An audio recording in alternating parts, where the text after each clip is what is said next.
پېښور کې اوس هم داسې ځایونه شته چې هغه بیخي د کلي وایبز لري. ته چې ګرځې پکې نو تا ته به داسې لګي لکه زه چې کلي ته راغلی یم. دلته اوس هم داسې د پېښور د ښار نه بهر د رنګ روډ نه بهر داسې علاقې شته چې هلته د کلي ماحول دی.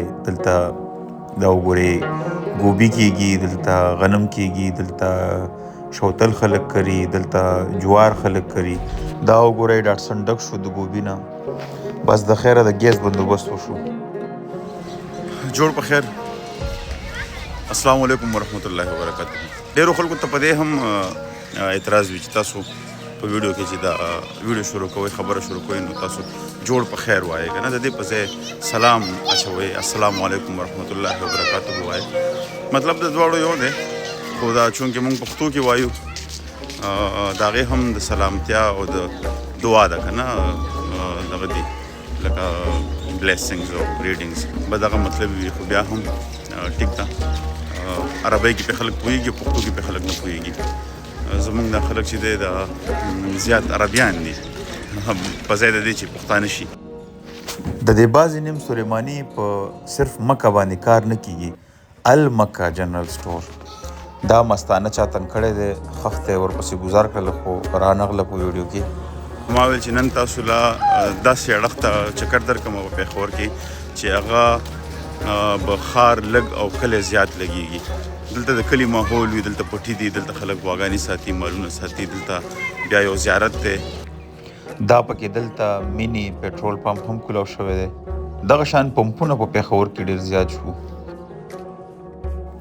خو نن را سره وخت کم دی، روژه ده، روژه ماتې ته 40 منټه پاتې دي. که زه باړې خوړ ته ځمه نو ناوخته کېږي را باندې. زه به نن دلته په دې لاره کې یو زیارت دی چې 5 پیران زیارت ورته وایي، دا لاره ورغلې ده. دا وګورئ دلته ورسره نږدې مدرسه هم ده. ګورو چې کومه مدرسه ده، دارالعلوم پوه نه شومه، خو دا ورسره مدرسه ده. دې خوا ادیره ده، مختلف قبرونه دي دلته. بلها دلته دننه چې کومې دا کوټې کوټې ښکاري، دلته د دې 5 پیرانو عرس هم کېږي. او زه ورځمه چې دې زیارت ته وردننه شمه، تاسو له وښایم. دلته بلا خلک راځي د زیارت په شپه، دلته ډېر زیات رش وي.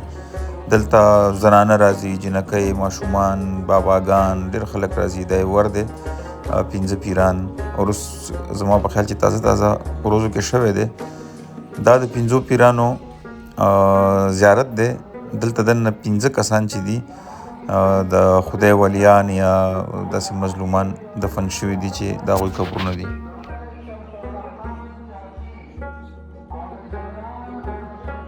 دا چې تاسو بیکګراوند کې اورئ نو دغه ساز نه، دا اواز یادوم په سپیکر باندې. دا څوک زنانه وفات شوی وه، خدای دې وبخي. دا اعلان هم پکې وشو. دا قبرونه دي او 5 قبرونه دي. دا 5 پیران دي. دلته بلا خلک دعاګانو له راځي. دغه نیک خلک د خدای پاک دا وسیله جوړوي، ځان ته هم دعا غواړي او دوی ته هم دعا کوي. ما هم د خدای دغه نیک بندگان، دغه ولیان، دغه پیران وسیله کړل. ځان ته مې دعا وغوښته، قام ته مې دعا وغوښته، خپل ښار ته مې دعا وغوښته، خپلو خلکو ته مې دعا وغوښته. او خدای دې وکړي چې دا دعاګانې زما قبول شي. آمین.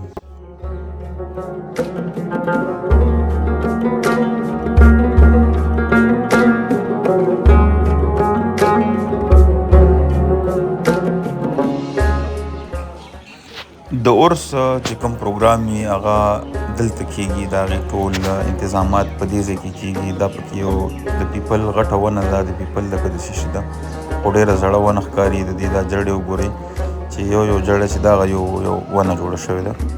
رنګونه یې ورکړي دي، نه پوهېږم چې د دې رنګونو څه مطلب دی، خو ډېره پخوانۍ ونه راته ښکاري. او دغه شان پخوانۍ ونه، دغه شان پخوانۍ بلډینګونه، دا ډېره مزه کوي. ما ته خو ډېر سکون رابخي. عرس په 29 جنوري باندې شوی دی. موږ ته نه خبرېږو یار.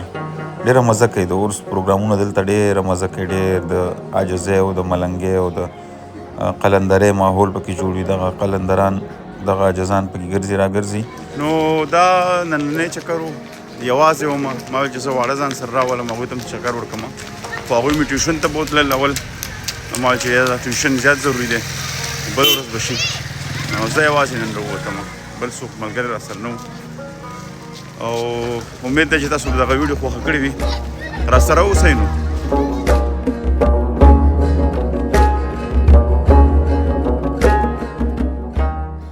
هارون باچا وایي چې خارونه یې جاله کې اوده ده او باران وریږي دلته خو نه باران وریږي او نه خارو په جاله کې اوده ده ناسته ده تماشه کوي